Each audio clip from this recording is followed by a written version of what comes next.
Ni hao. You're listening to Metal Atlas.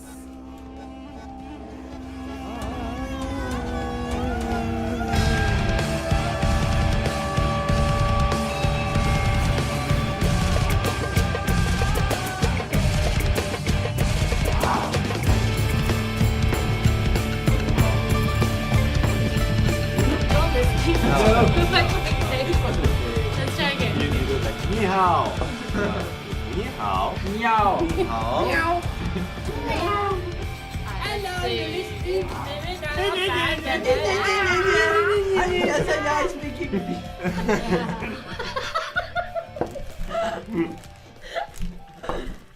No, it's the same as podcast, guys. Come on.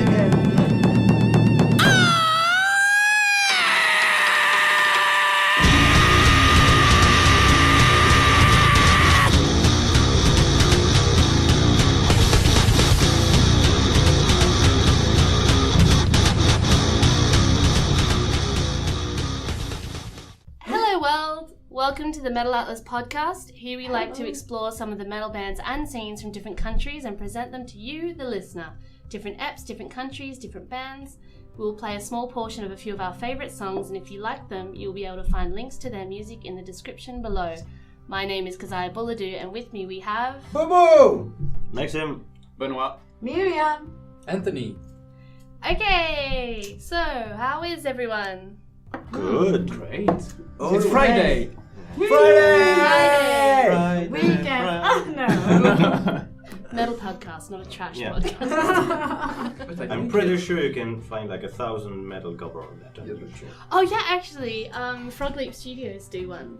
Yeah, it's true. I love Frog Leap. He's pretty good. He's fantastic. Do you know Frog Leap Yes, I Studios? think so. No. So good. He does metal covers of pop Is songs. he French? No. No, Frog Leaps? Norwegian, I think.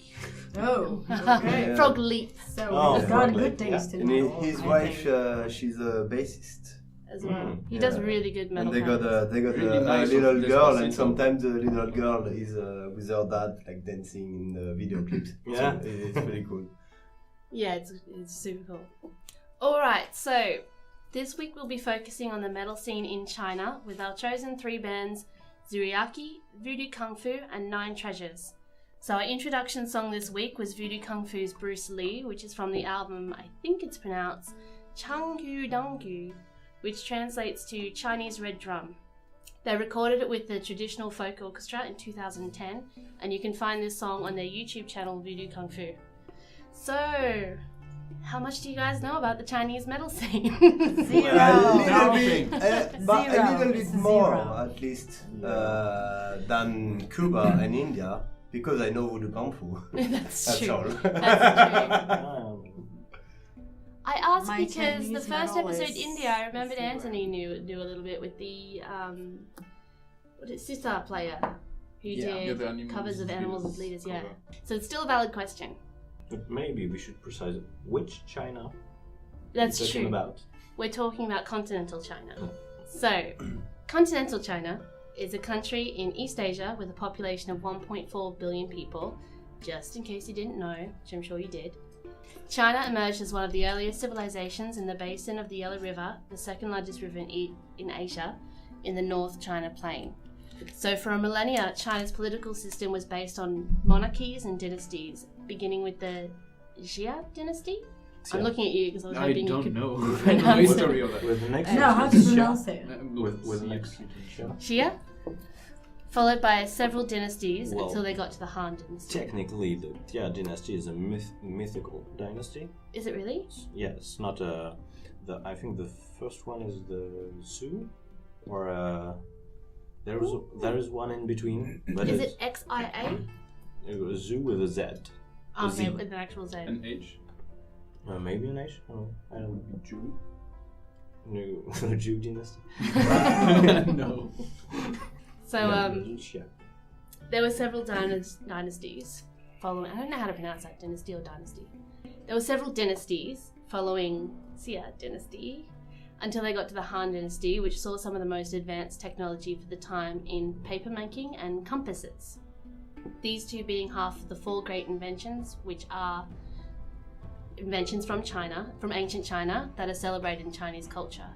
Following those two were the second half of the four great inventions, which are gunpowder and printing, invented during the Tang Dynasty, which is incidentally the name of the first major heavy metal band in China, which is why I said all that. They also invented metal.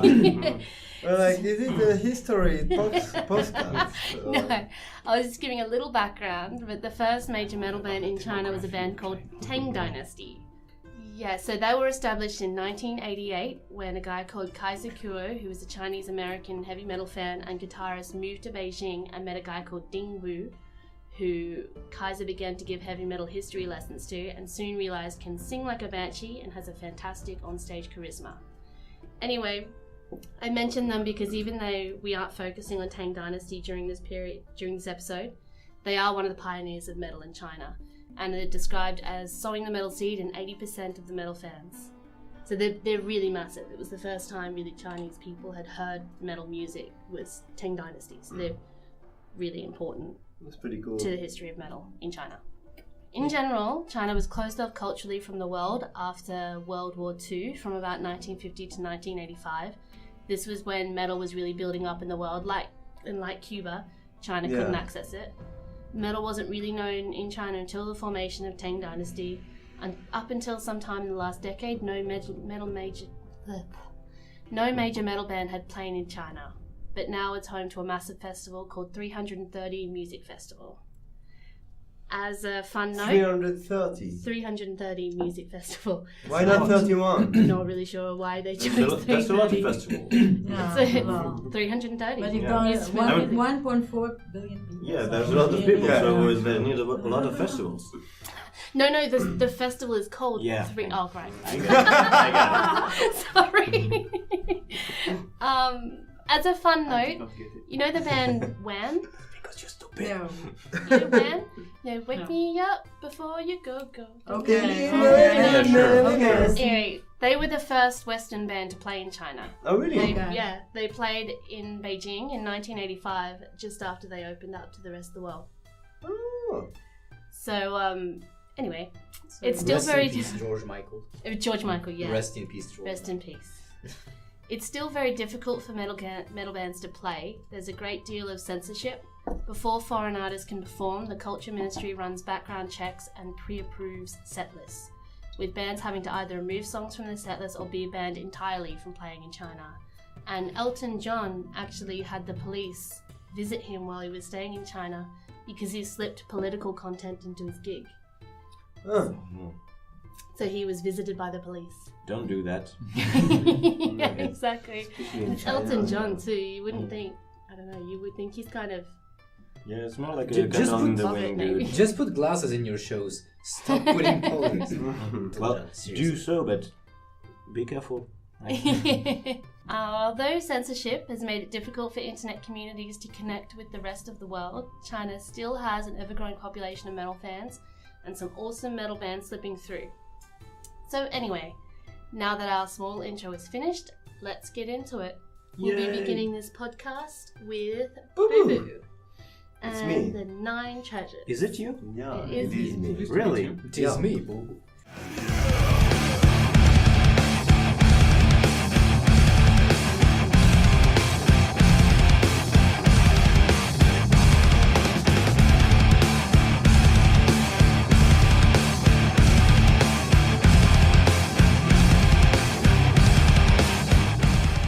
Pretty good at the Australian accent. All right. Alright, mate.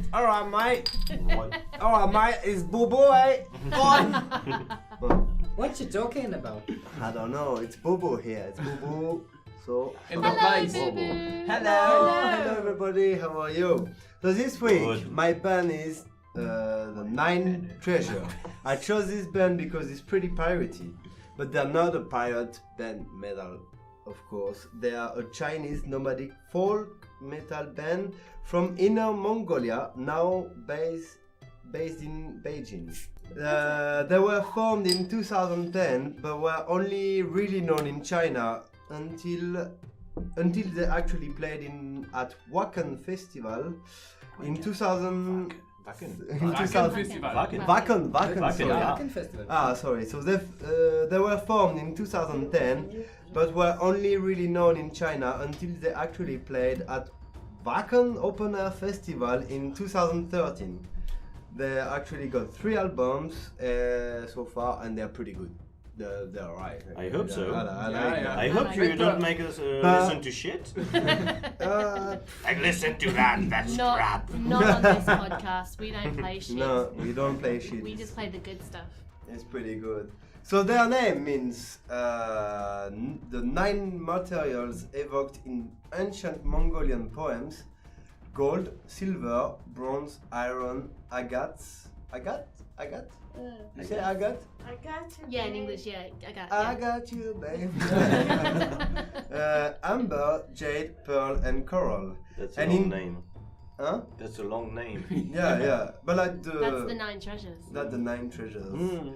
Yeah, and in general, they like to incorporate a lot of Mongolian style and fables into their music.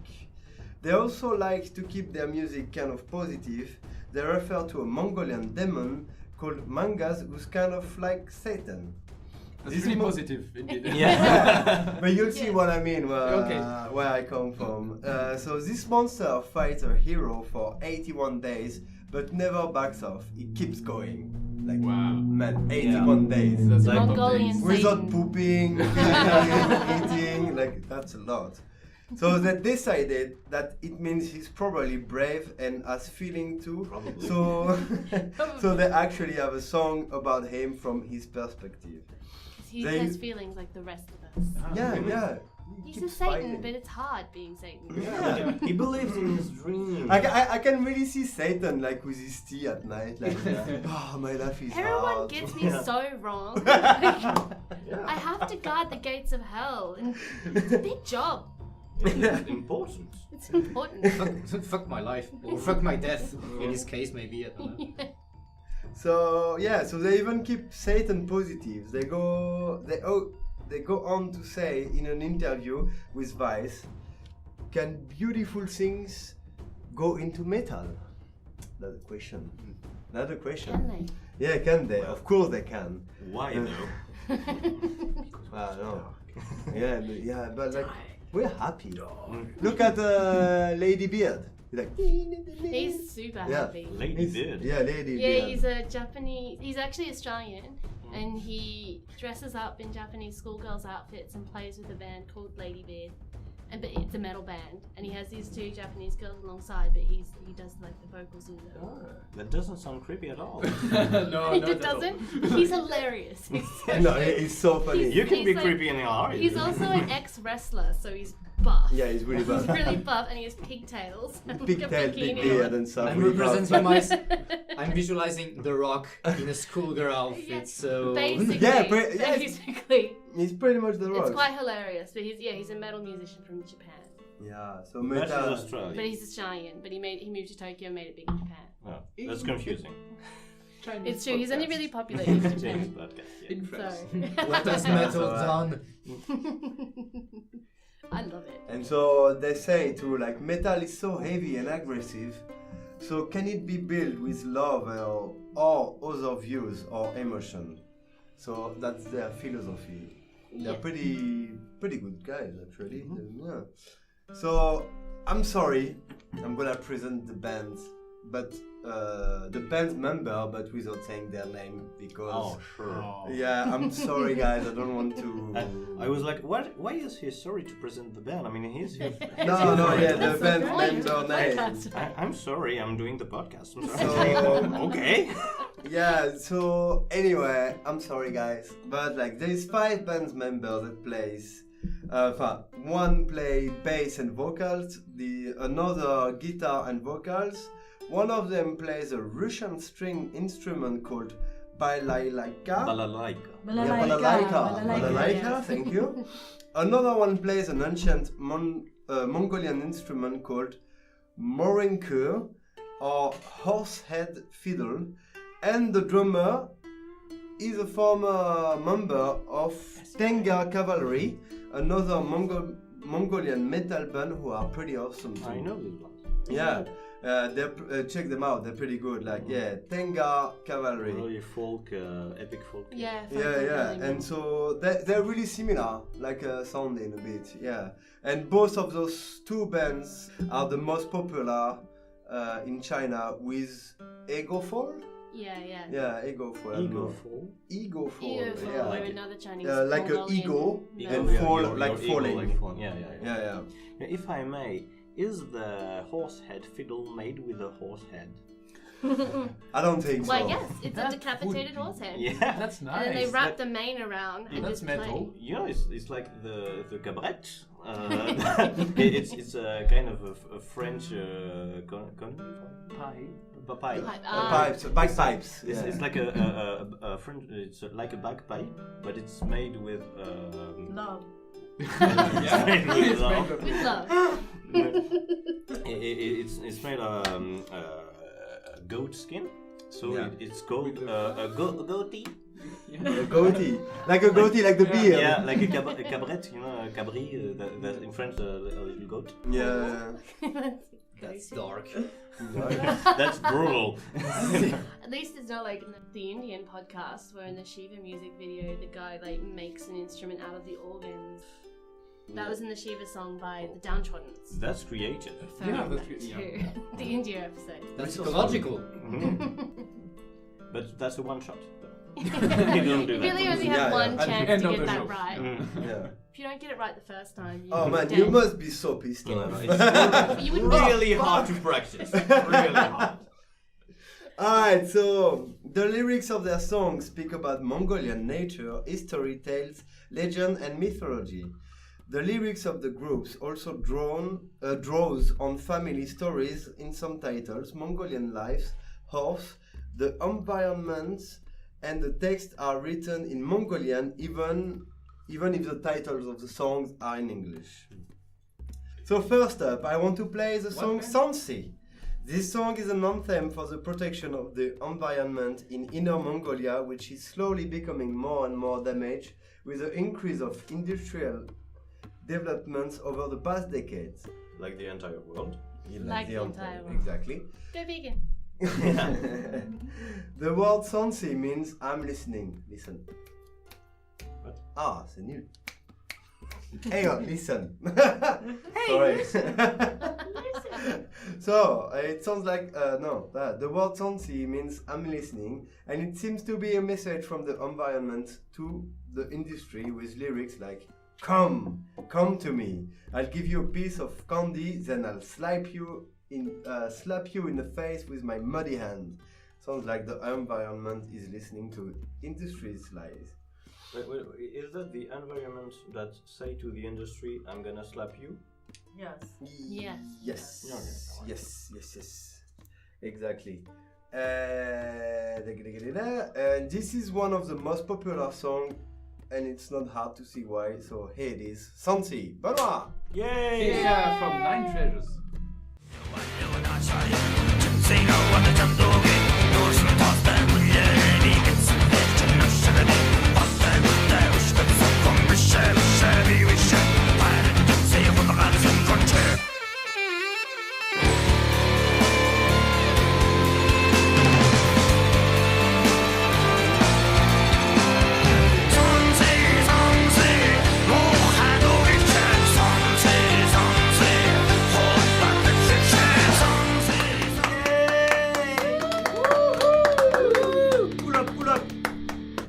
So what do you think, guys? That's great. I loved it. Great. It's amazing, yeah. Yeah. I really like. Can we say that it sounds like Opiklani, or we say that too much? But a it bit too does much. definitely I'm gonna sound say a it lot. too. It seems like perfect It's lining. got it's like Wow. Chinese Korpul Klani. Yeah, Yeah. exactly. Yeah, it's Korpul true. Chinese. But they don't talk about alcohol. Oh, Maybe No, they are probably talking do. about alcohol, but we But don't understand. Like fermented No, they don't. milk. On this song, Yeah, at least. exactly. But it really made me think like what's the name of the old band? Something Cavalry. Tenga Cavalry. Tenga Tenga, Cavalry. yeah, That yeah. sounds cavalry a lot. That- I had the same feel like with some riffs that were really horse riding, you know, Yeah. with the same rhythm. You really feel like you're riding a horse. Like Khal Drogo Yeah. from Game of Thrones, because that's Yeah. real. That's a real history of the world. I like to imagine. That'd be great. A Mongolian culture. Well, I think it's based off they Mongolian are culture, inspired actually. Yeah. from the Is it? Mongolian. Yeah, I No, think but Maybe it- more culture. Arabic or something Well, like they are that. I don't think know. so. aesthetically with the curved Yeah. sword and all, it's more Arabic, but the horse riding horde, nomadic horse riding horde, is really really Mongolian. Mongolian. Okay. Alright, so you liked it. Not really That's vegan. good. Yeah, it was You cool. did. Yeah, I Nice really one. like Corpicliny too, so. It's funny. No. So the next song I've chosen is Black Heart from the same album, and the album's called actually Nine Treasures. That's eponyms. Yeah, that's the first one, their first album anyway. So the next song sounds really piratey, and they turn More than this. More Yes, pirating. more. Yeah, Yeah, because, this one was like bossy. the next song Bossy. you're gonna really feel like you're on a ship. Well, the title Okay. is really piratey, like Yeah, Yeah. Black Heart, Black it Sails. Black Pearl. It sounds like Yeah. black is piratey. Yeah. But, Pirates but with the after original you'll see, Yeah. like it turned into a wicked solo with some traditional instrument that makes you feel like in Mongolia. After that you're on a pirate ship again, Okay. and after you. But with a dude playing a crazy song. Yeah. Oh, Yarr! On a weird We're gonna instrument. loot some vessels and play guitar. Yarr! Okay, let's discover Yeah. this. Yeah, but where? Let's travel. But like but like China actually has a pretty big history in piracy. If you don't know, No. like one of the most famous one is the pirate queen Qin Shi. Yeah. She's really famous. yeah. Qin Shi, yeah, who commanded over 300 ships and about 20 to 40,000 pirates. Okay. Yeah, she was Queen, pretty a big. pirate And queen. she's- Amazing. she- piracy Yeah. industry. And Yeah, a yeah. queen. Yes, women. And she started as a It's a woman. as a prostitute. Courtesan. As a courtesan. Obvious, yeah. Yeah, a courtesan during the Qing dynasty. King Just say dynasty. king. Yeah, Qing dynasty. And after she became the infamous pirate lord. She started as She a was courtesan, even wasn't she? featured in Pirates of the Caribbean. Oh, really? Yeah. But You she's know that's- far less cruel in Pirates of the Caribbean. She That was she known was, for yeah. being a really Yeah. cruel woman. Yeah, And actually, I think how she became the pirate lord.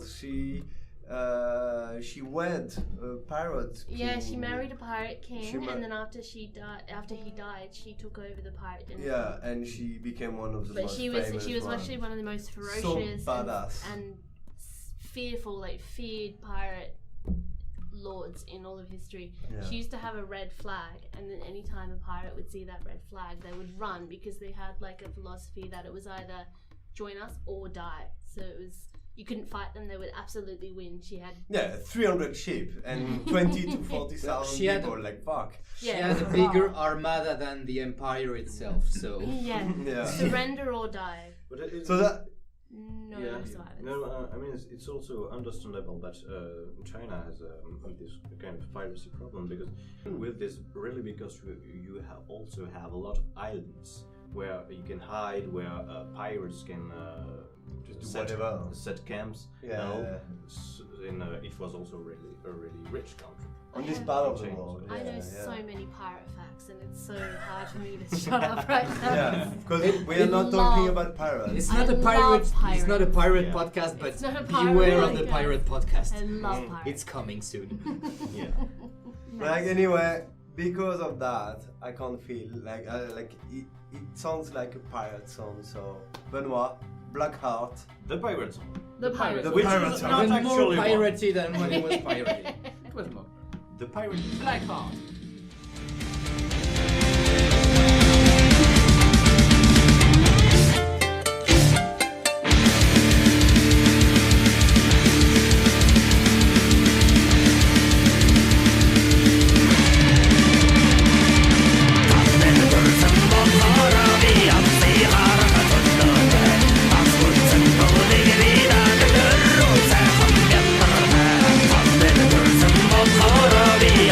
Vi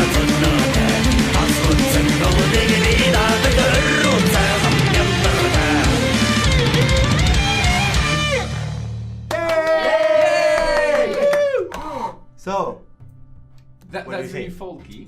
It's again really Really Well, much we're still faster. Like it's Yeah. dancing, Yeah. it's like you just want to move and stuff. While the music was going, It's a was going. non-drunk copy cleaning. yeah, speed, the speed. While the music was going, I just raided the neighbors. So I guess it works. In You society, You got loot? I do have some booty. You've commandeered a couple of pirate ships in that break. And the That's cool. see the bridge, the middle part is quite a little more stoner than what we had. Yeah, there Yeah. was a A stoner part in the middle. Heavy stoner with probably balalaika, little. I think kind it's a of- balalaika. I think. Maybe they looted pot. You know? How do you call it? Like, hey, whoa. Bagpipe. Bagpipe. Bagpipe. Bagpipe. I don't know, but even the sound they seem really are similar to the sound we listen to when you hear Celtic. Yeah. Yeah. They're the same kind of sounds. the I don't know. Same of Yeah. sounds like the same Their folklore instruments, that yeah, they the could have. instruments are different, but we But it's you a have the similar, impression yeah, of the it's like a listening to flow.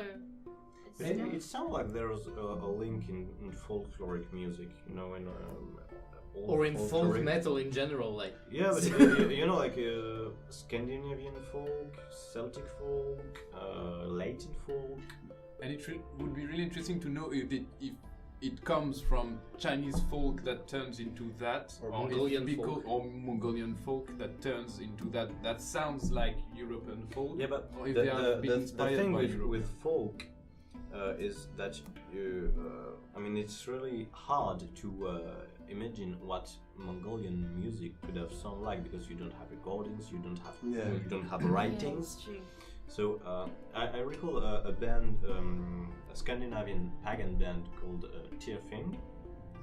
They said that they wanted to play music that evoked the Viking culture and all these things, but we don't know anything about actual Viking music. Yeah, we So just they- have like folk songs that have Yes. been passed through generations. So they just play metal music with like a folk inspiration. Yeah. But yeah. they don't try to get this folk original sound back because they just can't. They can never know. Yeah, so I think it's the same thing for true Mongolian folk music.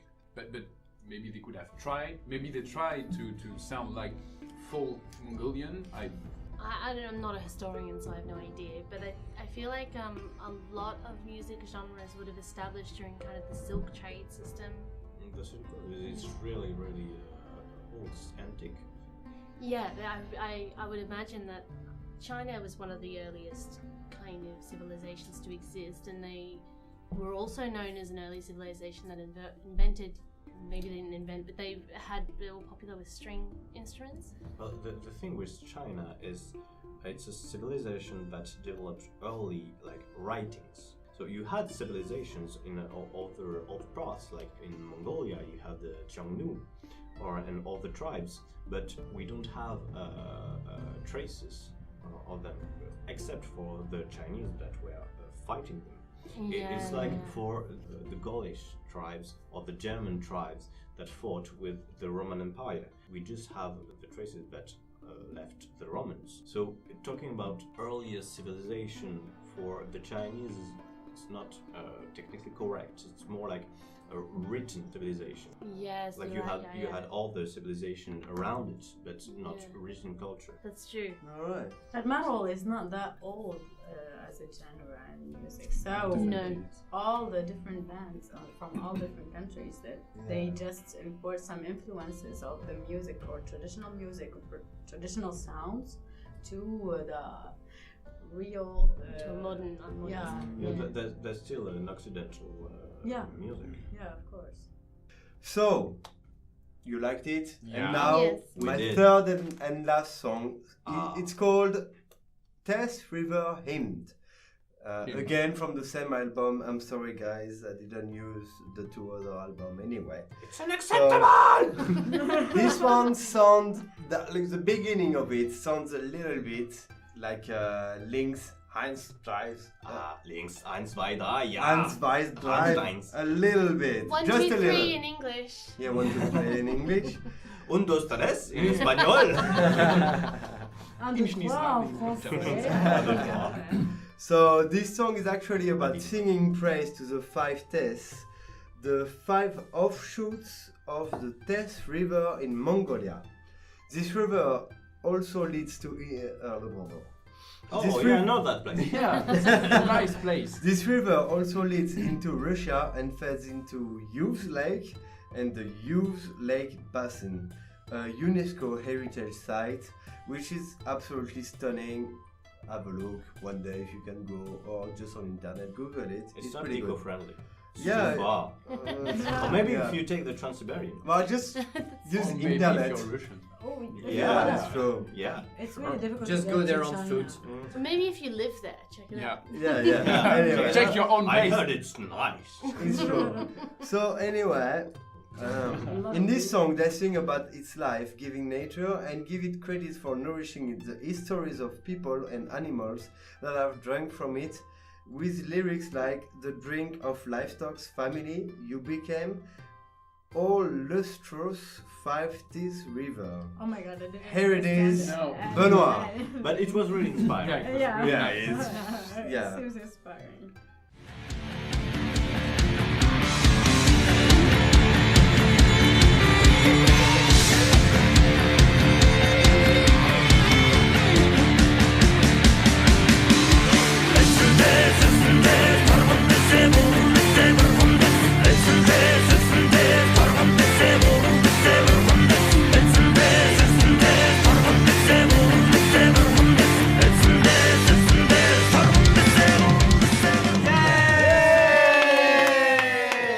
This song is amazing, eh?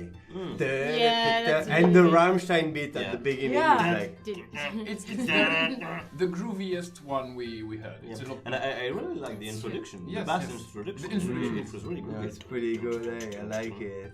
So there you go. That was 9 Treasures, the nomadic Chinese folk metal band that also sound a little bit pirate and 100% awesome. Fabulous. They're fabulous. So you can find them on YouTube, Spotify, Amazon, On the Bandcamp, internet. You go on the and internet, you iTunes. find them. Yes. and iTunes. Yeah, they're actually playing this weekend at a metal festival in Mongolia called Noise Metal Fest. Right, this what I got. weekend. I thought it was like a festival in Switzerland and Germany. Like No, it's in Mongolia. Oh, yeah. Yeah. You mean So, yeah. like tomorrow? Let's go. Yeah. Yeah. Let's go Well, to I have to Mongolia, catch a guys. plane now. And anyway, that's it for me. And sorry about Mongolia because we are doing China, but yeah, anyway. But it's Inner Mongolia. It's Yeah. part of China. Yes. Yeah, but yeah, I'm sorry about Mongolian people. They don't really like to be Chinese. We'll make an episode on Mongolia. We will. I will. Anyway, bye. Yay! Bye. We interrupt your regularly scheduled programming to bring you this very important public service announcement.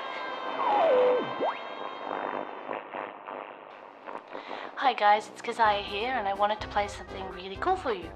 We've been in contact with Karan Kadiev from Bloodywood, who you may remember from our premiere episode on India. He sent us a copy of their recent song, Maki Basad. You can stream this song at hitrecord.org/records/3611888 as of now, but it's not actually available for download or streaming anywhere else. They're actually pitching the song to Ubisoft for the Beyond Good and Evil 2 game, which is really cool. So because we have this permission, we're actually going to play the whole song for once. Anyway, here it is, Maki Basad.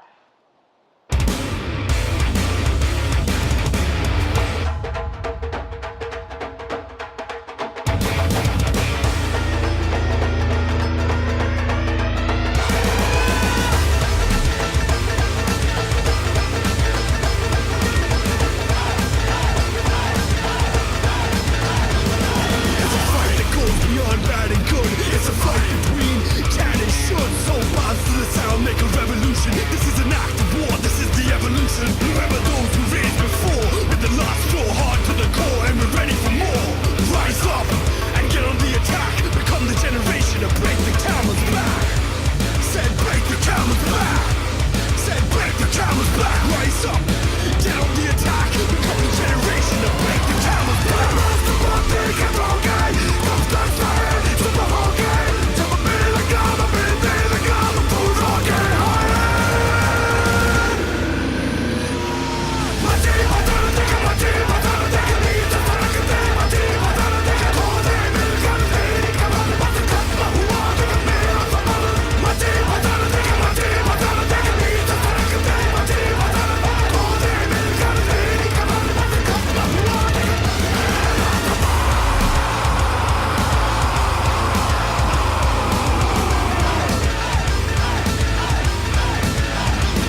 the rare kind of guy who's willing to try to take the big shots at the big boys. Boom, boom, bang, make a big noise, shake it up, I got the big toys. Rhyme and dust with the best of the rest. Grab the power by the neck and put it to the chest. No flag on my bulletproof vest. Talk to my heart so I never got a yes. Hear those who came before. Feel what is yet to come. Know what you're fighting for. It's why we go to war.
Alright, guys. So it's Kaz. Yay! It's you, lady. Hello. Hey. Good evening. Good evening. So this week I chose Voodoo Kungfu. Voodoo and I saw them live a couple of years ago when they opened for Orphanland, an Israeli metal band. They opened for them in London. Yeah, the one you like very much. The one that I like very, very much. We were blown away. When Nan Lee, he's the singer, when Nan Lee came out, he had this awesome cloak and this kind of Hessian bag mask, almost kind of like, what's that evil character from the Batman Begins, maybe? I don't know why you're Sandman looking kind at of The style. Scarecrow? Yeah, the Scarecrow. So he had a mask very similar to that, and this cloak. And he came out to the sound of an erhu and throat singing. He is a performer. He would scream incredibly and pour blood all over his head, and as he's Real blood or fake blood? I'm gonna say It's a Fake vegan that I talking. don't know. I'm gonna say that I don't know. It could have been real, it could have been fake. It was very I do this every No, morning, so am I a performer as well? scream and pour blood all over your head. Yeah. I mean, think that's it's- This is my morning. Need Every After you morning. brush your someone teeth, for this. comb your hair. Yeah, brush my prac- teeth and practically- oh, and blood. I'm practically sure it was fake because real blood coagulates. That's true, and it was pretty smooth. It didn't look coagulated. Yeah. So he would scream incredibly and pour blood all over his head. And he's like super buff. He's really, really ripped, and he has tattoos all over him, including a demon tattoo on his neck and a demon tattoo at the back of his head. He's shaved head. This big demon tattoo.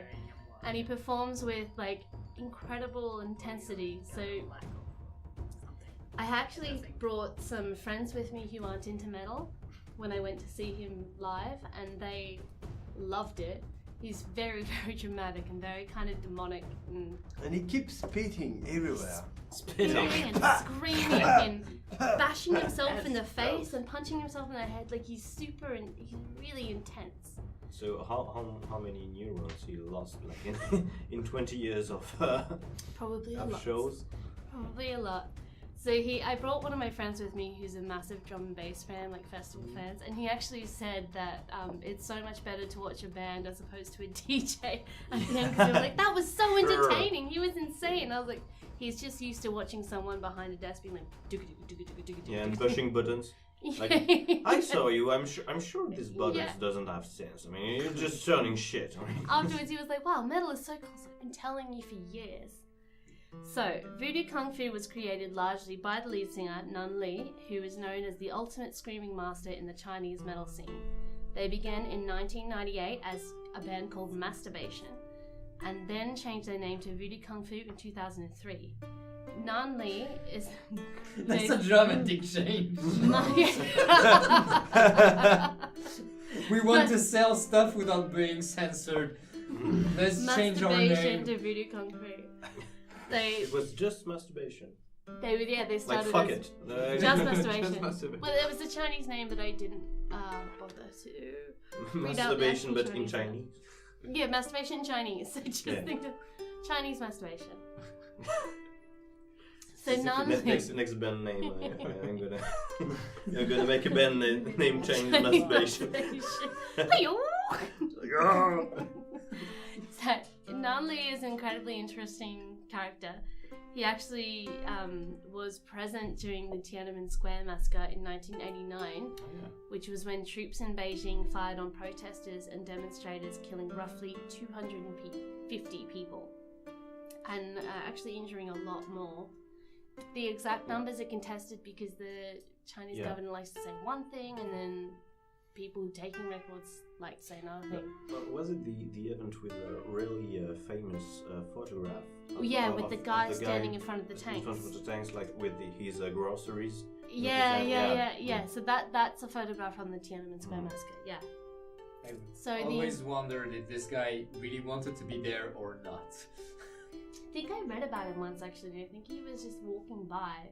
Yeah, and getting like, back from the I'm not market. okay with this. And then he was superhero grocery man. I was like, I'll stop this myself. Most people just see a hero, and I see a guy who's just turning to the tank and thinking, oh shit. Do you imagine like you're coming back from your grocery shopping and you got like six tanks on the street, like what the fuck? Like, what are you doing here? What's happening? This isn't your place.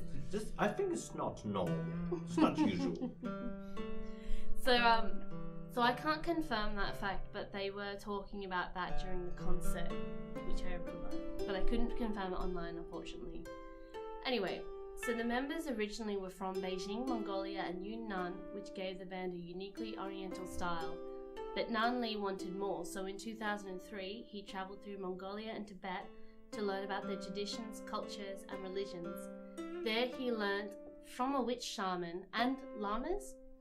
That's not a mistake, it says llamas. Not the animals. The animal. The animal? Well, I just assumed. Or like, something or like the Dalai Lama, you know? Oh, right! The Buddhist. Because I was like, alright, it says llamas. I guess it's like the Emperor's New Groove. Yeah, that is like, I learned spirituality from camels. my complete They were ineptitude. wise. From camels. I honestly read llamas and was like, I guess. I guess llamas. I mean, everything is possible. I mean, maybe. They do go. If you believe in it. They have a They certain. spit a lot. They spit a lot. They have a like kind the of vocal singer, sound. you know? So Maybe he learns the spitting from the makes llamas. sense. I just now. kind of imagined him in a field with a bunch of llamas, and the llamas going, and then he'd be like, that's it. That's the answer. Sure, spitting. Yeah. So no, it's not the animal, it's the other ones. Okay. Well, now I know. With the voice of I reason, know. no, it's not the animal. It's not the animal. So there he learnt from a witch shaman and llamas the singing skills of Cho, in brackets, Kogami, or Utindu, the Mongolian long song. Using these exotic musical styles made them one of the more famous metal bands in China. Later they had a member of the band called Narika, who was the descendant of a witch shaman and played the horsehead traditional string instrument for the band. Still without a real horse. Still without a real horse head, maybe a llama. Maybe a llama head. The combination of that, the heavy instruments, and Nan Li's unique vocal style caused people to start to believe that Voodoo Kungfu was a cursed band, and it terrified the Chinese public. In general, people actually started to believe that they were cursed. So, Well, it's good for a metal band. it's good for Yeah. a metal band. It's great Yeah. publicity. It's what you want. In 2008, Nan Li was bitten by a cobra and fell into a coma. Shit. For real. When the antivenom didn't arrive in time, he nearly died. But a Chinese folk doctor managed to revive him with traditional medicine, and he left the hospital on the 7th day of being in a coma. It's very Jesus-like. And Jesus-like was the 3rd Yeah, day. but 7 is a Christian number, you know? Yeah. Mm-hmm. It's weird for... 7. And on the 8th day, 3 God. and 7.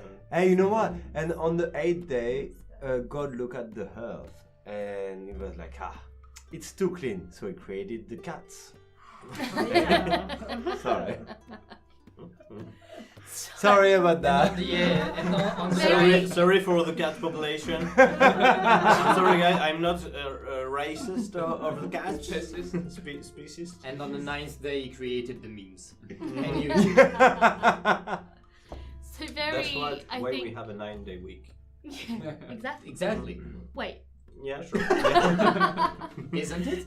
So I think very symbolically on the 7th day he left the hospital healed, and he went straight to the recording studio and made Voodoo Kungfu's first album, Mongol Temporal Side, in 2 days. So he was half dying. He was half dying. He'd frozen up from a coma and was like, I need metal. Oh, which was a Show it. spiritual A inspiration. spiritual awakening. The musicians and the studio staff described his voice during this recording as the most terrifying sound they'd ever heard. Never heard my mother. Nan Li goes to say, in a quote, I think this is because I had been to hell but survived to bring back the voice from hell. My singing voice portrays the naked terror of hell. It's probably this. It's probably it. It's probably definitely that. Like, he got bitten by a cobra. I can't think of anything else. Llamas taught him to sing. It's basically hell on earth. Anyway, they play with a great deal of political commentary, especially in their album Tibet, The Dark Age. And that, alongside their supposed curse and terrifying music, led them to being banned from all major music festivals in China. So the people kind of became afraid of them for being cursed, and banned them from China in any music festival. So they're no longer They allowed didn't to play. get metal spirit. You know, if you're cursed, it's good. Yeah, you have to go It's there. positive. You get to be a little Positive. cursed to have a metal band. I mean, Go big or go home. yeah. Go cursed or go home. Curse, yes. So I'll lead into my first song, where you can listen to a lot of that hellish sound. This song is called Theocracy.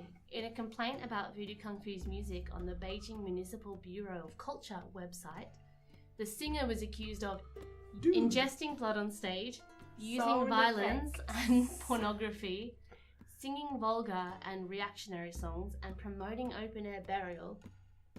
Okay. Oh, no, it didn't.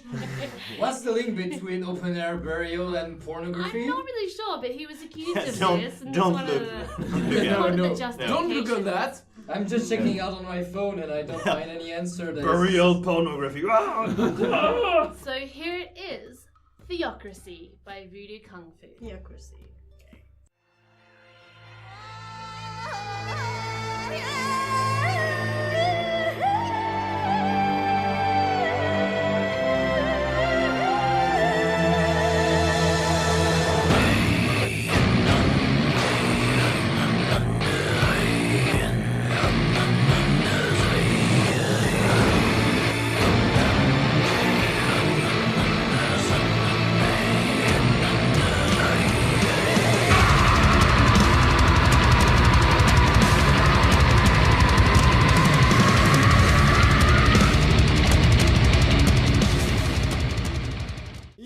Yay! I really enjoy it. So what do you guys think? You like Yeah, it? it's Yeah. pretty amazing. Yeah. Yeah. So, Totally.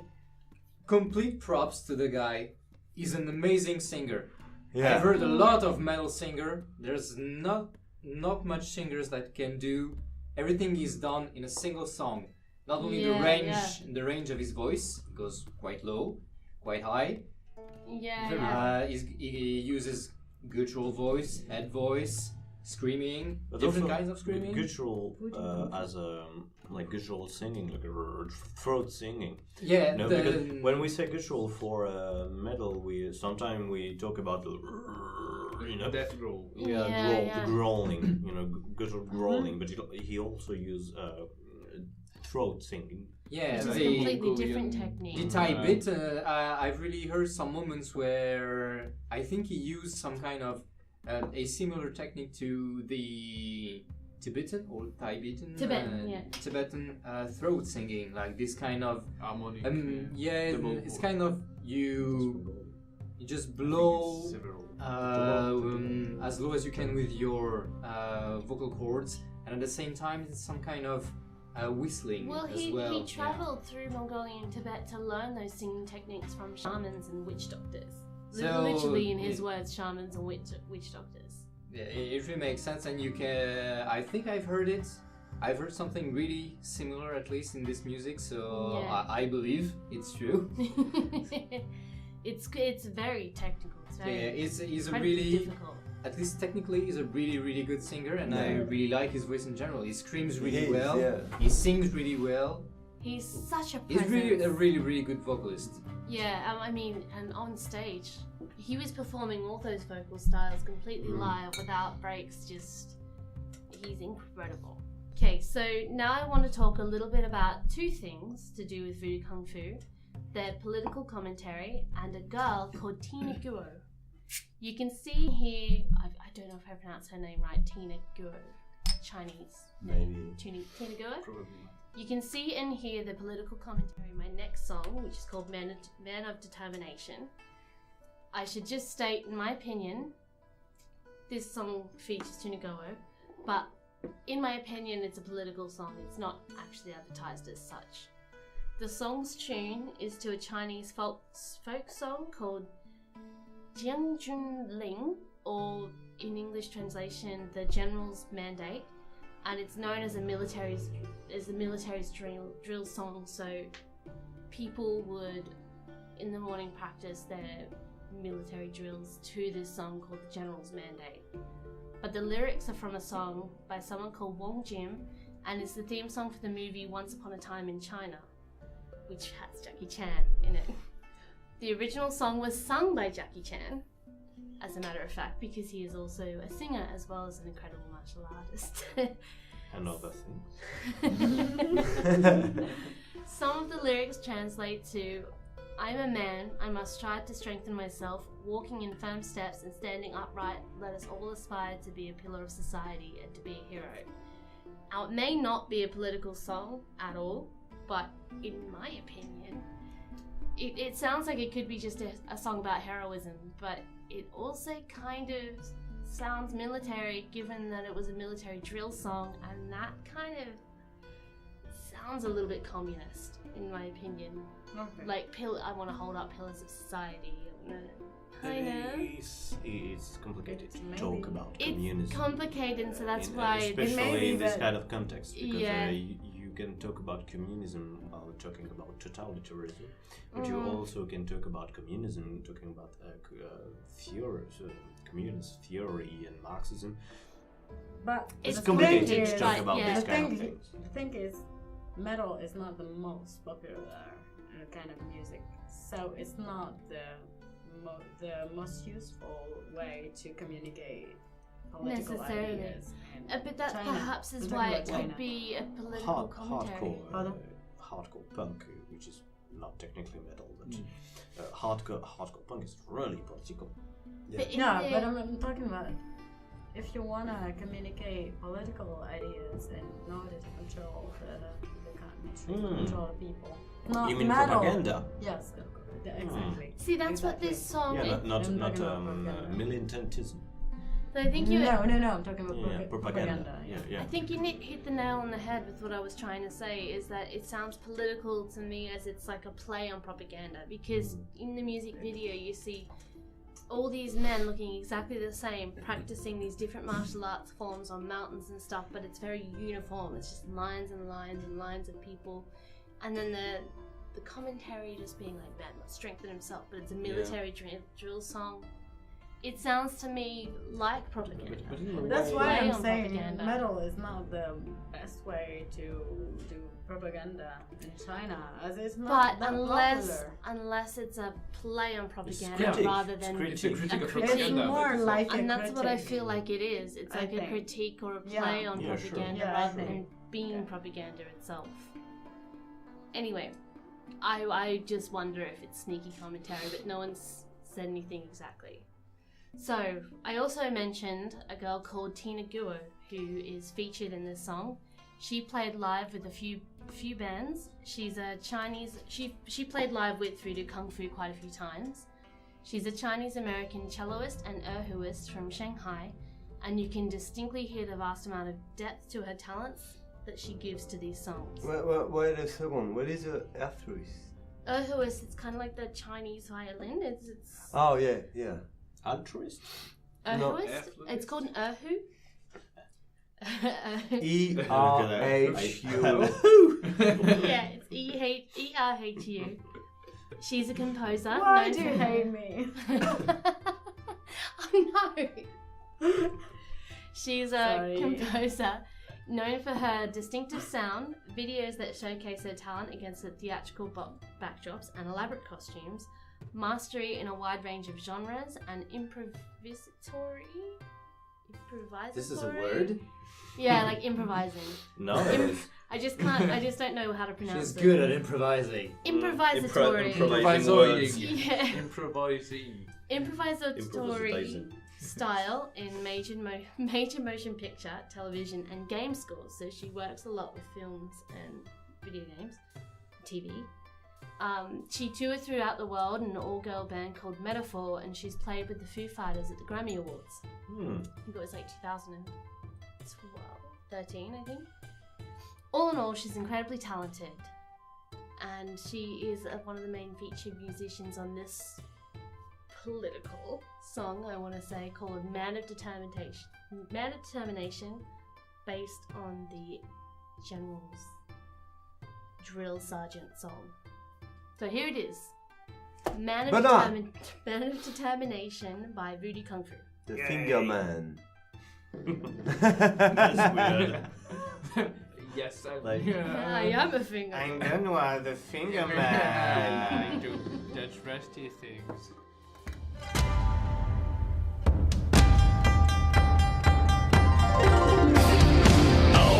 起面对万重浪，热血像那红日光，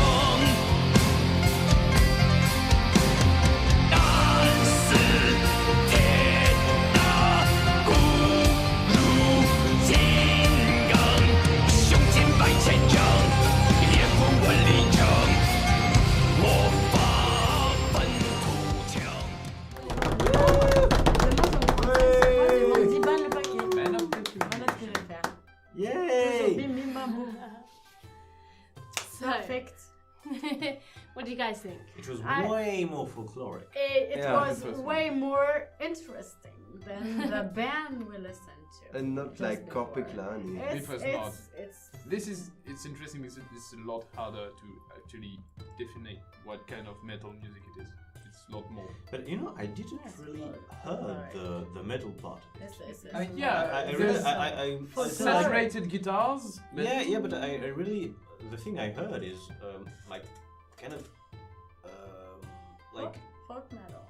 Chinese music, you know, that you can hear like Folk on metal with TV more- or but Yeah. with saturated guitars. That's No. exact. no, that was that I didn't heard folk metal because I didn't really heard metal. I heard the violins and Yeah, all the yeah, thing and right. all the orchestration. And on that top really, of this, some chords, some guitar chords. that really sounded. Yeah. That really sounded. The metal part is classical. the singer, I think. And But the no, singer no, wasn't that's metal. Not that much. Not in this song. This was clear singing, and he was singing in Chinese, Yeah, but it was yeah. really more classical for what you could expect from a right. Chinese song or Chinese music. Yeah. It was pop, you know, Yeah. Chinese pop. At I the will beginning, say Yeah, pop. I can see what you mean. at the beginning of the music, I said I will say traditional music, and that's all. But Yeah. not. at the beginning of the music, I Pop. was jokingly Popular. saying, yeah, that's something I could represent myself listening Popular. to in I a don't know. Chinese It restaurant. was popular. Sometimes, you know, Right. but not in a bad way. It's just it really sounded traditional, and but on top of this traditional music, you had those guitar chords and that singer who had a more growly voice, a bit more than Guttural. most traditional singers. That's why I was saying that But it, the yeah. only metal part is the singer. I think But I it think- is, I think it it's is really- a cover a of little a bit traditional different. Chinese song. There was a Excuse lot me? of It chords. is a cover of a traditional Chinese Okay. song, so which is what gives it that traditional. Yeah, but you know that there was style. the chorus singing, like a chorus singing of men voices. I didn't heard the real metal singer. Maybe he had a more deep voice, more it was like deep a voice like yes. that. But But it echoes with, for example, the throat singing. You know, something that comes from the It throat. was like a throat But it singing. almost sounds like a national anthem, which is why I wonder if it's a commentary slightly on the political system, because it does sound like it's ridiculing the national anthem.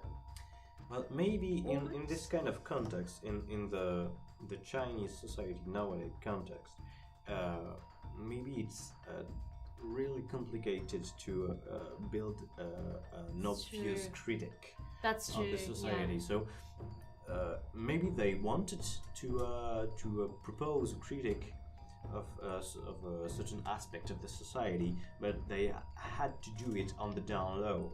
You know, Yeah, not really obviously. Yeah. Either way, Yeah. if they did it obviously, they may had complications and Exactly. And they were already and banned from playing at trials. festivals. So this ended up being quite lengthy, my segment. So I'm just gonna go straight to my next song, but not quite. I'm gonna say a little bit. No, would- just go. I would just like to finish up. I want to say that as of 2012, when Voodoo Kungfu were banned in China, they split up, and they none. were banned. They were Yeah. banned. Yeah, they were banned in China because they were too political. Oh, and that was the justification. Mm, What was the official justification? too political. Too political. Yeah. And people also thought that they had a demonic curse because he died and went to hell and then came back. They were too political and also cursed by Satan. Yeah. Maybe we should get So them out no, of our country. you can't stay here, No, man. no. You can't stay here. So but yeah, so as of 2012, when Voodoo Kungfu were banned in China, they split up, and Nun Li moved to America, where he studied voice principle at the University of Berkeley. He restarted the band with new members, but I don't think that they're official members. So I'm not entirely sure what their names are. I can just name two, but I think they're temporary members, not official. And they are the guitarist that we saw live was J.D. McGivney, and the bassist was Merv Douglas, who also was a temporary member in Powerhouse 3000. You guys know Powerhouse 3000? No. Pretty popular in the 90s, kind of experimental. He's pretty sexy. He's Yeah, Yeah. I'm gonna look at it. Shiny. I was pretty captivated when I saw them live. I was like, I like this singer, but who's that bass? Babe, You were, quote, captivated. It was Merv-evaded. But when was that? When did they got banned? They got banned in 2012. 2012. Oh, it was recent. In 2012. What? Can you repeat? So they got banned in 2012, I think it was, and then he was in America by 2012, 2013, where he went to the University of Berkeley and studied vocal something. And then he restarted the band Voodoo Kungfu with new members. But none of them are permanent. Basically, the band is just Nunley these days. So anyway, without further ado, here's the last song I'm going to play. It's called Cheon on Spotify, but on YouTube it's called Ling Yi. So, we don't know. We don't know. It has some Chinese characters in the song title, so I tried to translate it to see if that meant Cheon, but it didn't. So I'm not really sure. So, Qian or Ling Yi? Or maybe you Cheon can slash- call it the way you want, we don't know. Yeah, it's either Cheon or Ling Yi. Spotify it's Cheon, YouTube it's Ling Yi. Maybe Right. But it's the same. Benoit. Really good song. So what do I have to Ling do? Xinyan or Ling Yi? Ling No, Yi. it's Qian. You're If on a YouTube Spotify, or so Spotify. Qing. Oh, Cheon. Sorry, Ah, it's yeah. on Spotify, Cheon. Here we go.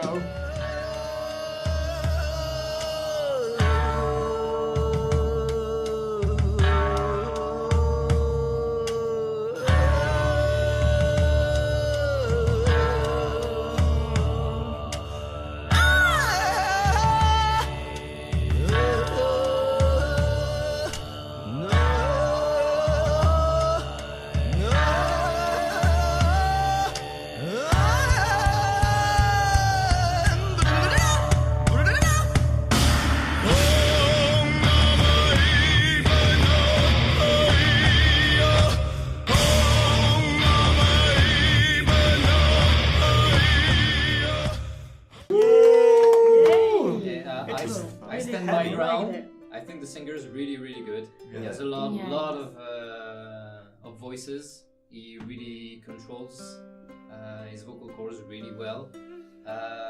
We could hear on the background a lot more of this throat singing from Tibet. It was really, really present in those more low and dark and calm moments. They were really, really present. It's definitely really, really dark, really evil, everything, but hardly that much metal. No, it was It's not like- really Yeah, metal. it's very experimental. we It's were really talking about it, experimental, progressive thing that sounds really evil and mean, but doesn't. Not It's- really metal, yeah. yeah. It sounds so evil though. It really makes me think of like a horror film or like someone going mildly insane slowly. It's like, And the quality of sound, It we sounds all, metal to me, though. Yeah. we also were talking about this, but the quality of sound, you can hear it's not a. It's raw. It's Yeah, really it's raw. really raw. It's like Raw. raw. Yeah, Yeah. thank you. It wasn't. Yeah, you I can was see thinking it about the wasn't, same thing. or maybe it But was I really want to worked say- on or defined, but it's not a studio quality sound that you would expect. But it's not a problem in this music. No, because- not at all. It's the quality actually. Yeah, the quality really, yeah, the sound, this kind of garage recorded sound was producing. really, Yeah, and it sounds like the entire drum kit is like recorded from far away and not a mic on each and every tom and everything, and everything is taken from far away, and it really sounds. it gives it some kind of whole sound, like Yeah. an ambience. yeah. Like when we started at yours with your computer. Yeah. One day we should broadcast for you the first recordings we have made with our high school band, with Boo Boo, Benoit, and Anthony, and Ultra Raw. That was really It was. It was this. It was this. The quality of sound was the same. I mean, You were the future of experimental metal. yeah, We I didn't don't know know. it. We didn't know it yet. Yeah, but It's a hipster experimental yeah, have to. It's a metal. band. Maybe you don't know about them because they just released Conceptual. one track on the internet when they were 16. That's all. They're super underground. You Yeah, probably haven't yeah, heard of yeah, them. yeah. They're literally underground. We did. We are there. We did. You're talking to us in the podcast from the grave. Yeah. You Yeah. summoned us for the broadcast. Because it's a cursed podcast. Anyway, Alright, so that's it for me. You can find Voodoo Kungfu on YouTube, Spotify, iTunes, or you can go to voodooKungFuBand.com for more information. about them, and you can find their albums there. Next, we have Maxim. Yeah. Yeah, Maxi. It's me.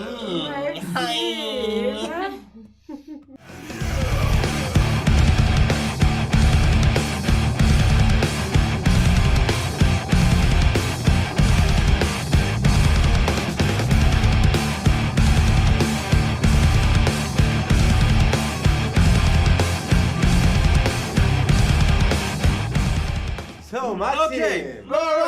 Okay. All right. Okay, is this recording? Yes. Yeah, good.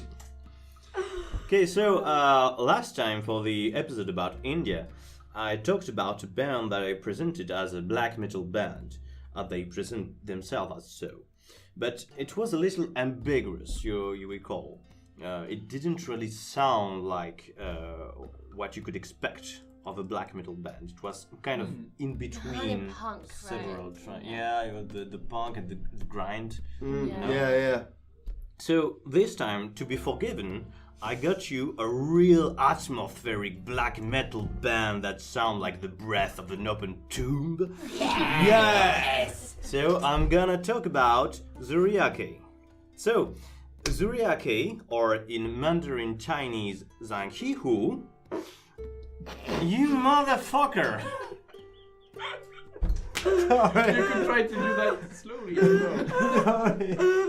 Like in when I stop talking, you just. Lisa, sans de secours. Okay, so Anyway, sorry. let's concentrate. Did you hide Lisa somewhere or? So Zuriaake, or in Mandarin Chinese, Zhanghi Hu. Zhanghi Hu, which can be translated as Lake of Buried Corpses. Oh, yeah, that's really hack. Yeah. Sweet. It's a black metal band formed in Jinan, in the Shandong province, in 1998. So they're from the first Chinese black metal wave.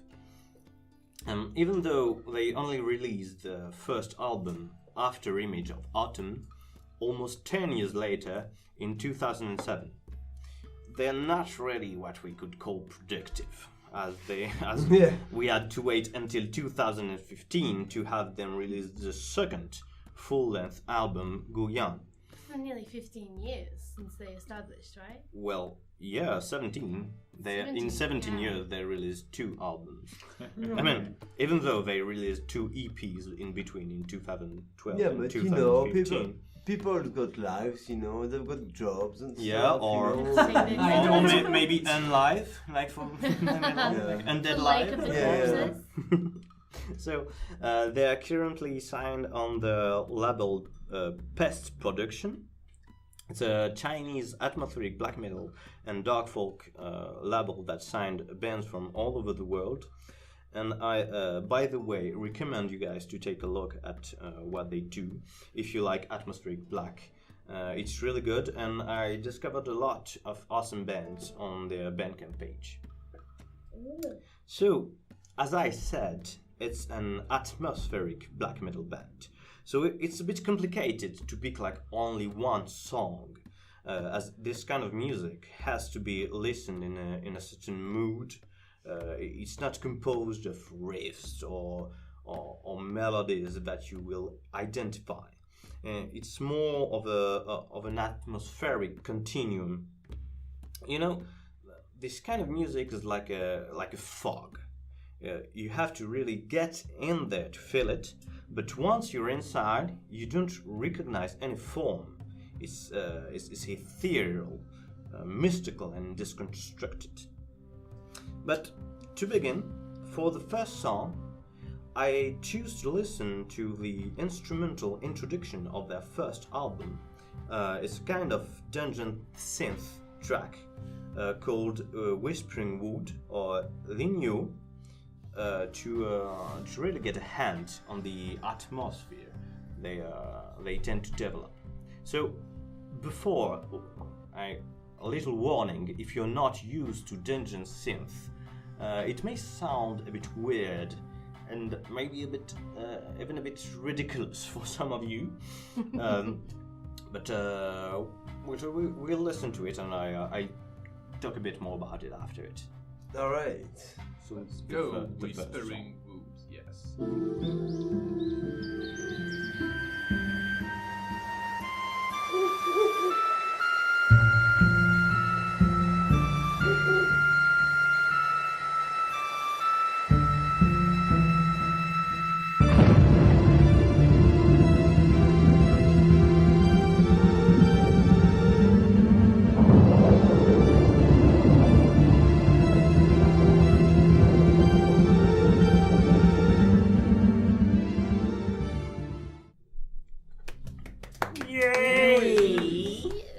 So that was really Like nothing. like nothing. No. It was like not metal or No, anything that was not that metal. related. That was an to introduction. metal. Okay, but I didn't like it. Yeah, but It's completely no, subjective, but but the I other didn't thing to like know is that atmospheric, black, and dungeon synth are quite bounded. For example, Burzum, you know, the infamous, this I'm saying, Yeah, Yeah. infamous for a the bad reason. infamous pioneer of atmospheric black also produced several dungeon synth and dark ambient albums. And in kind of a similar way as with black metal, you have to really get used to this weird cheap sounding sound to appreciate this kind of music. But it does really sound like those old video games like Exactly. Castlevania. Yeah. Ocarina It of ma- Time when you climb Exactly. It over makes again me and- go back Trying. like Trying. 15 years. Trying. Now maybe 20 20 years. years ago. You're old, It's we're so old. good. That was the ominous dark music of any video game when you were about to go to the major boss. It would But- play kind of But symphonic it black. also really Yeah. feel like fantasy, you know? Yeah, These yeah. fantasy Yeah. video games like the Heroes of Might and Magic saga, or I loved all that. these Japanese RPGs, and all Final these Fantasy. fantasy soundtracks. One This Winged kind of Angel. song, yeah. I know I will add this song to my Dungeons and Dragons playlist next time I'll Yeah. DM something. It's very nostalgic. It does really take you back to being a kid again and playing your N64 or your PS1. Or your Oh, PC. last weekend? Or your for- Yeah, but it was really to introduce this atmosphere they want to build around their music, you know. Yeah. Yeah. It really has an aesthetic. Really, well, it doesn't. It's not called atmospheric black metal for nothing, you know. Yes. It's really a building of an ambiance, you know. Ambience. So I have to talk about this aesthetic that is developed around band, and I first talk about the lyrics. The themes evoked are quite usual for this kind of music, you know, quite romantic in a literal sense, you know, as it is a contemplation of nature in all of its magnificent and glacial strength. It evokes the night, the rivers, the mountains, The birds, we could hear. Yeah, fog. we had a lot of birds. the fog and the souls of the dead. These lyrics kind of made me think of another Oriental poetry, Japanese one to be more precise, the art of the haiku, and particularly the rule of the kigo. So, you know, the haiku is a known form of poetry in the Western world, but it's very often misused or solid in its use. Maybe solid is a bit of a strong word, but you know what I mean. Like, we believe that an haiku is just a poem with a 5-7-5 sequence structure, you know, but it is actually a really codified genre of poetry. A haiku is a poem that evokes the evanescence of things, and a haiku has to contain a kigo. A kigo is a word of season, a reference to nature, or a keyword referring to a season. Do you guys want me to read a haiku? Oh, please do. No. Yeah. You wanna read a haiku? I Read it. want to read a haiku. Anyway, you're gonna. No, I'm gonna do it. But you know it by heart, right? Yeah. No. No. You're not gonna I- read it. You're not gonna read it in Chinese. No, I'm gonna read it in Japanese because haiku In is Japanese. Okay. Oh. So I try Japanese. I mean, anyway, I watch a lot of anime and I mean I You're can, bilingual in anime right now. It's you know alright. I can do this. So so it's a classical one. And Okay. here it goes. Classical haiku. Here it goes. Furu ike wa. No, I missed. No, it's not the good one. No, I do it again. Furu ike ya kawatsu tobikomu metsu no oto. So, in English, the old pond, a frog jumps in, sound of water. Hey, that was pretty good. Your That Japanese was way. magnificent. Right? Seriously. Magnificent. Yeah. I traveled with you. So, there's a similar theme, there's a similar feeling that emanates from Zuriaake music by the reference to nature and seasons. You know that the first album is called After Image of Autumn. Yeah. And if you can read the song titles from the first albums, it's like Whispering Woods, Whispering Woods, River Metamorphosis, After Image of Autumn, Forest of Twilight, Desolated Mountain, you know, Moon of Forest. It's very natural, very. Yes, it's all themes linked to nature and, Yeah. and That's the pretty cool. seasons. And you know, I love that. I think it perfectly fit with this kind of music. You know, it's really contemplative and melancholic kind of music. Yeah. Slow. I mean, even in the first productions of atmospheric black metal, there was this same theme of the contemplation of nature and also folklorism that can be found in Zuriaake aesthetic too, as we'll see soon enough. But maybe first we can listen to another song by Zuriaake from their first album also, a real black metal one this time. Ming Chang, how do you read? Where? Ming Chang, probably. Okay. Anywho, Ming Chang, or River Metamorphosis. Metempsychosis. It's simpler in Chinese actually. Yeah. Metapsychosis. Metempsychosis. River Yeah. Metempsychosis. Fuck it. Anyway, I don't have pockets. Benoit.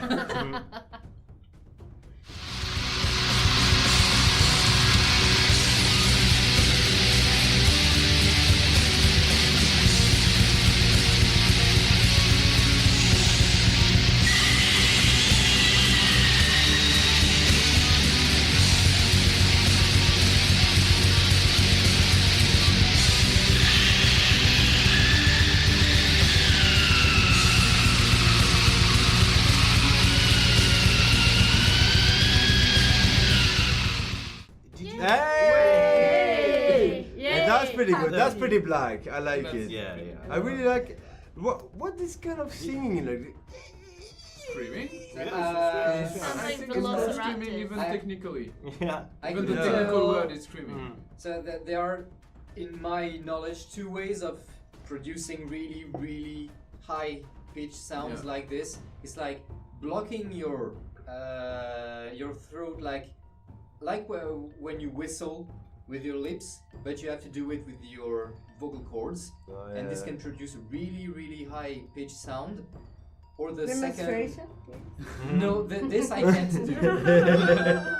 This you Maxim can't. does it better than me. Oh. I will have to practice. But the second. And the next Chinese Chinese voice. When I do that, it sounds like a little cat. The second way of doing it is by inhale screaming. Oh, Yeah. It does a really wraith or possess kind of sound. Yeah, like that. This. Exactly like this. You could join a black metal band. Totally. yeah. Exactly. Now you're a black metal singer. Me, it's Or more, a it's Nazgul. more, it's more. Oh, that's good. Oh yeah, I've yeah. been called a ghoul in my time. No, I when can't do was- it. I can't do it. I'm more like.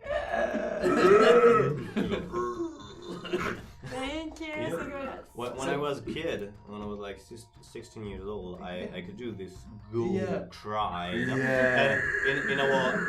In our first performance live with our was amazing. high school band, I did this cry. I did this like, but I can't do it anymore now that I Old. I get my puberty, you know. Ultimate lyrics. Yeah, so I can do it anymore, but I used to be able to do it. So I guess you felt the emptiness of the soul in front of the greatness of nature and Yes. ancestral spirits. We felt Yes. it. We felt a deep. After looting the neighbors, I went back and just killed them all. Screeching Well, I'm over really their bodies. influenced by the music I listen to. Yeah, I'm yeah, sorry. You can say that in the tribunal, in the trial court. Well, so also the guys from Zuriaake do not only develop their aesthetic through lyrics and music. They also developed with their appearance during their shows. You know that is traditional in black metal to have an elaborate costume with spikes and all, and a cob face and all. Yeah. Even though nowadays, with the development of the post-black scene, we have more and more hooded figures in robes, you know. And well, in the case of Zuriaake, their costumes are a little bit more folkish, you know, folkloric, as they are dressed in thorn long clothes, some kind of robes that can make us think about some kind of traditional clothing of a Chinese peasant, you know, as they also wear this kind of conic bamboo hat common in all Eastern and Southern Asia, you know. And from these hats hang a veil that cover their faces, you know, as such that we can't see them. They perform in a dark blue ambience with fog spreading around the scene, which give them, with their thorn robes and faceless silhouettes, a real wraith-like appearance, you know, a ghostly aura. Yeah. You know, the fact that we can't see their faces really makes me think that as much as these cursed figures playing, their music has no face, you know, no melody, no rhythm, no rhythm to catch on. It's faceless music, and it's maybe what makes it so cold and melancholic. Yeah. You know, all this atmosphere, black, Dark birds of produce, prey you know. or death breathers from Harry Potter. kind of. Prisoner of Azkaban. But without the scalps. Yeah. So we'll listen to one last song, and then I'll tell you a little more about my views on Chinese folklore and history.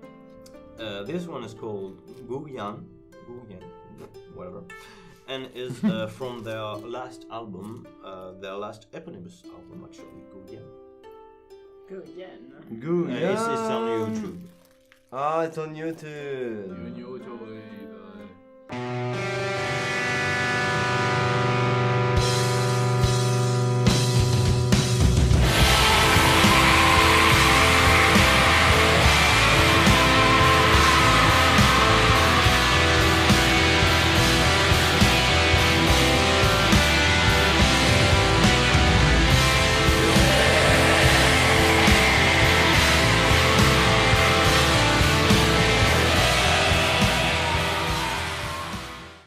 could go on for hours. So, It was 12 minutes, but it was worth it. It was 12 good minutes. You know what? I have to say, amazing. like, for me, starting this podcast and listening to these different genres of metal, I didn't really know the difference for a long time. I just knew that I was what I was told. Like, someone would be like, that band's prog, that band's new metal, that band's black. And I was like, I kind of knew the difference, but not really. But listening to that, I realized that there are so many depths to black metal, black symphonic, black... Atmospheric, true black, that I post black, did not know. epic black. Hey, I did Maxim, not know. Maxim is our black metal specialist, so Yeah, and there's quite a bit of depth to black metal that I didn't really realize until. Well, every style has its depths and subtleties that you have to. You really have to get into it to understand it. It's very gothic. For some reason, I always thought. No. Define gothic. Yeah, exactly. No, you It's- need. well, so- I think that you don't need to define it. It's like when you hear it, you Yeah. feel it. Goth is more visual aesthetics. Yeah, it's to me, it's a visual aesthetic. That's true, but Th- that it- gives This me is more a black gothic for me. visual aesthetic. If you know what I mean. Like listening to that makes me feel like I'm on top of the rooftop of a decaying church, screaming out to a horde of bats. You know, there's thing we Sounds very are. gothic. Oh, in in my a mind. battlefield, you know, like A black battlefield. after the battle. No, especially- after the battle. Because it has the Yeah. contemplative yeah. feel. Yeah. More than the active. You look Which is at, very gothic. At what It's man very- did, It's very you know. gothic. Like I said earlier, it's pretty spacey. It's just like But Which something is very gothic. Something we rarely know. Something we rarely say about black metal is that it's really emo. I mean, it's true. It is. I mean, Emo was a cuss word in the atmospheric metal genre. and post-black. It's really emo. You know, you have this contemplation. As I said, it's romantic in the literal sense, but you really have this.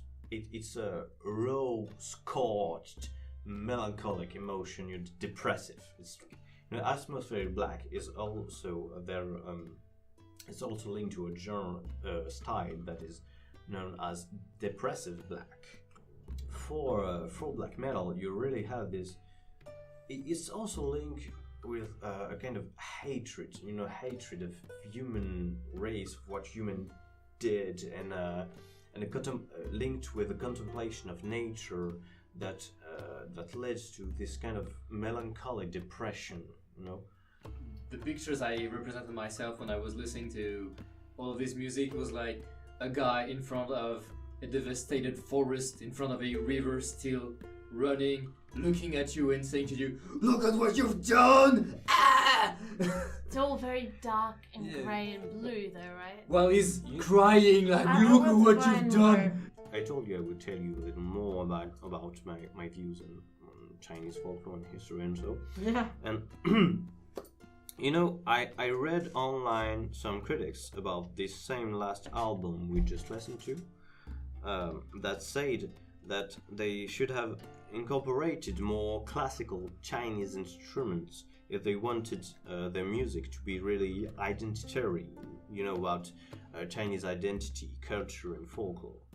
And you know what? I say fuck that shit. Yeah, I don't agree. I mean, the history and culture of China is so much more than just a few folkloric instruments, It's Yeah. massive. Yeah. It's such an Absolutely. ethnocentrism and orientalist view. It is just a thrive for exoticism, Yeah. It's kind of thrive for exotic instruments and so. I am quite fond of Chinese history. I'm really fascinated by this country because its history is so monolithic, even though there has been dissensions and separations in its history with the battling kingdoms in antiquity and the period of the Three Kingdoms, the Mongolian invasions that put the Khan on the throne of the empire. and even the events of the 20th century that put an end to the dynastic ruling of the Chinese Empire that went back to the mythological first Xia dynasty. China has always been China for thousands of years. You know that China is the name given to this country by other countries.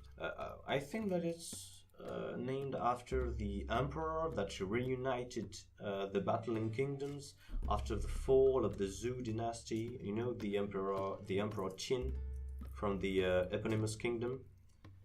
You know, there's the emperor that has been buried with thousands of life-size clay warrior statues. Oh yeah, this one. Yeah. The emperor Qin. And but I'm not entirely sure about that. About that was very early the on, name, and that the was name made China. too. The emperor warriors. Qin is like 4th or 5th century before Christ. Yeah, that's old. But anywho, the actual name of the country Rude. is Chongguo. Chongguo. The country of the middle. It's a centrality, a unity, a central cosmical point. You know, and when you know that the Chinese philosophy, and more particularly Confucianism, That's a the philosophy of Confucius, Confucianism gives a capital importance to the idea of a cosmic order, the respect of traditions and harmony. This immutability is properly fascinating to me. And I think that we can find that around the nature-based themes of the Zuriaake. So you understand that when someone goes like, it's like of traditional instruments, it's kind of bugged me off, you know? Yeah. I could understand this, I think. Anyway, on a final note, some members of Zuriaake had a new atmospheric black project with other artists called Demogorgon, a name from Giovanni Boccaccio, a deformation of the Platonic concept of Demiurge, the creature god, more known from Dungeons and Dragons Demon Prince, and also, of course, the Netflix series Stranger Things. That was literally what I was just about to say. I was getting super excited because I was like, I know Because that they name. are I know But Stranger Things. in Stranger Things, they call it the Demogorgon because they are playing Dungeons and Dragons. Yes. That's why it's called the Demogorgon. The Demogorgon. If you face But- one, you're dead. By the way. But well, it's a demon prince from the hells, so You're no, dead. not from the hells because it's a demon prince and the hell is for the devils. But anyway, I'm a D&D geek. You know Stop that. kicking out! Yeah. So, well, anyway, We're gonna do a D&D podcast. Yeah, sure. Well, there's a lot of them on the internet. But, anyway, it's a really dope band, and you should listen to it if you like atmospheric band and dungeon synth. Which I've learned that I do. I actually do. I do. I pretty like it. Dude, Like as a matter of it's a fact. good band. Like So, yeah. And Thanks you. And again, Zuriaake is a band that also play in outside of China. They played recently at Roadburn, really? 2018. Yeah. Oh, so super recently. Yeah, super recently. So you can see can them see maybe them, yeah. in festivals, and so just Which is- Maybe keep at an the eye out. Hellfest. Maybe in I France. don't know. To be Maybe. fair, that's not as common as you might think with a lot of these bands that we focused on. And a lot of them don't Yeah. really play outside their home countries. Especially for a band that released 2 albums in 20 years. Yeah. Well, and the fact that if they go to festivals, they'll have a really short amount of time to play, so they will play like for an hour or so 3 musics, I guess. So Yeah, then it's well, difficult. Little more Free of it. music. It's an atmospheric black band, so they play at least an hour. So, but Anyway, maybe if you're lucky, you can see them. I don't know if they tour in the US. Maybe just keep an eye out if you like it. I can't wait for the next metal festival that I go to after this podcast, guys, because I'm gonna be like, I know this. Let me tell you. You know, I actually made a podcast about it. I'm very well Do you know versed. Metal Alice? They talked about it.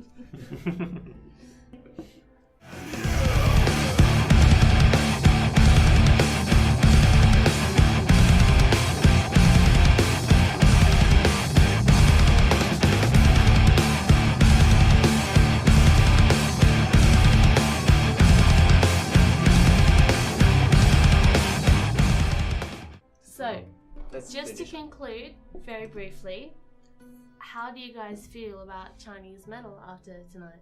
It's pretty cool. It's eh? great. That's They- what There I would say. are cool bands. Very I creative, discovered right? really cool bands. Yeah, And there's many more. there's many more. Many more. Which leads us on to my next segment, band recommendations. So I have written down 2 extra band recommendations, but do you guys have any? Something I would like to recommend is, as I did, Pest Records. What shit? Pest Production. Pest Productions. Yeah, if you like atmospheric black and dark folk, I highly recommend Pest Productions. It's a Chinese label, but they sign bands from all over the world. French, Spanish, German, American, so. And I would like also to recommend for my pen and paper RPG nerds. I know that metalheads are often fond of this kind of shit. I would like to recommend a role-playing game named Qin, Qin. I think it's French. It's a French RPG game that takes place in the period of the battling rings. Yeah, and I was saying to have a look at the what band? Tenga. Are you thinking about Tenga? Tenga Cavalry? Yeah, Cavalry? Tenga Yeah. Cavalry. Mongolian. Yeah, Mongolian. they're pretty cool too. Not Chinese though. Well, that's They where it are gets a bit Chinese. difficult. Where we were playing a lot of Mongolian metal, but it was Inner Mongolian, which isn't technically Mongolia. It's still part of China, but they're from. Well, it depends on the part of Mongolia. Yeah, exactly. Mongolia, the country, is a really big country. But it's not. It's like It's half not of where Europe. these bands are from. These bands are from Inner Mongolia, which is different to Mongolia. Like it's on. You sure? borderline? A Tenga Cavalry? No, I'm not sure with No. Tenga Cavalry. I am I sure thought with I lost Nine my Treasures. papers. Because I don't know what they are. Ego Fall and Nine Treasures, I'm sure of. as I recall, it was Mongolia, like from Ulaanbaatar. From Mongolia. But Yeah, I may be It's a mistaken. bit confusing because they kind of have a separate name. They kind of called in English Inner Mongolia, but they have a separate name in Chinese. I can't remember, so it's a bit confusing. But whilst these Mongolian bands that we've discussed tonight, we're saying Mongolia, we don't actually mean the country of Mongolia. We mean Inner Mongolia in China. Yeah. It's kind of a separate region. But in terms of band recommendations, on the side of Inner Mongolia, I want to recommend a band called Ego Fall. They're a melodic death metal band from Inner Mongolia, and they also kind of utilize those traditional Mongolian folk instruments. And then my second recommendation would be Black Kirin, who I think I was trying to. They are actually Yes. signed on Best Production for some of their albums. Yes, I read that. And they are so good. Black Kirin have lyrics written in classical Chinese and have a massive usage of traditional instruments such as the gunsheng, erhu, pipa, xiao flute, and Chinese opera singing. Which you can, I've played Black Kirin for you guys a few times. You can hear that opera singing in those traditional instruments. But that was my my 2 suggestions were Ego Form Black Kieran.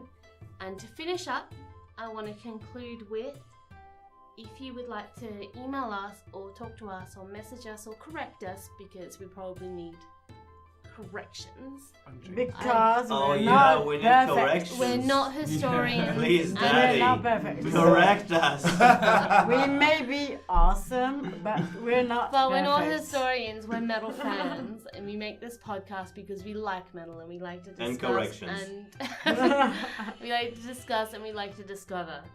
So, if you would like to talk to us, you can find us on Facebook at the Metal Atlas Podcast, or you can email us at metal.atlas.podcast@gmail.com. But for now, that concludes our episode on Chinese metal, and next week I think we'll probably talk about Tunisia, but we can change our minds, we're humans. But at this point, Tunisia is our next episode. Anyway, tune in. Next episode will be awesome. But for now, goodbye, or Zaijian, which I googled is Chinese for goodbye. Zaijian! Zaijian! Zaijian! Zaijian! Zaijian! Salut! Salut! Bonne soirée. You're perfect. It's just like you.